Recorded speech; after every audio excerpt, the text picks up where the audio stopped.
کہ رسول اللہ صلی اللہ تعالی علیہ وسلم نے فرمایا کہ جس طرح بنی اسرائیل کے 72 فرقے ہوئے، میری امت 73 فرقوں میں بٹے گی۔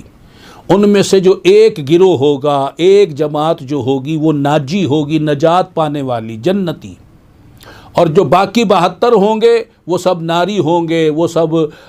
گمراہ ہوں گے۔ تو اب وہ جو ایک جماعت ہے الحمدللہ تعالی، وہ اہل سنت و جماعت ہے، جسے ہمارے ملک پاکستان میں یا ہندوستان میں، یہ آپ کہہ لیں ایشیا میں، بریلوی کے نام سے موسوم کیا جاتا ہے، یاد کیا جاتا ہے۔ بریلوی بذات خود کوئی فرقہ نہیں ہے، کوئی جماعت نہیں ہے، بلکہ اہل سنت و جماعت یہ ہے ایک گروہ۔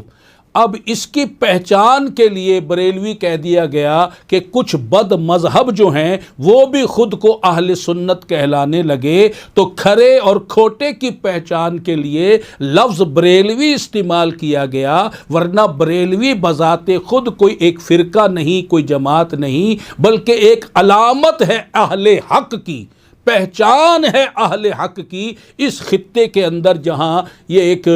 گڑ مڑ کر دیے گئے معاملات کہ حق، اہل حق جو ہیں وہ تو اہل سنت و جماعت خود کو کہلاتے ہی ہیں، کچھ بد مذہب جو ہیں وہ بھی خود کو سنی اہل سنت کہلانے لگے۔ تو اس لیے اچھے اور برے، حق اور باطل، صحیح راستے پر چلنے والے اور گمراہی میں ڈوبے ہوئے، ان میں امتیاز کرنے کے لیے، فرق کرنے کے لیے یہ لفظ بریلوی استعمال کر لیا گیا، وگرنہ ہمارا جو گروہ ہے اس کا نام ہے اہل سنت و جماعت، اور یہ ناجی گروہ ہے، ناجی جماعت ہے، نجات پانے والی۔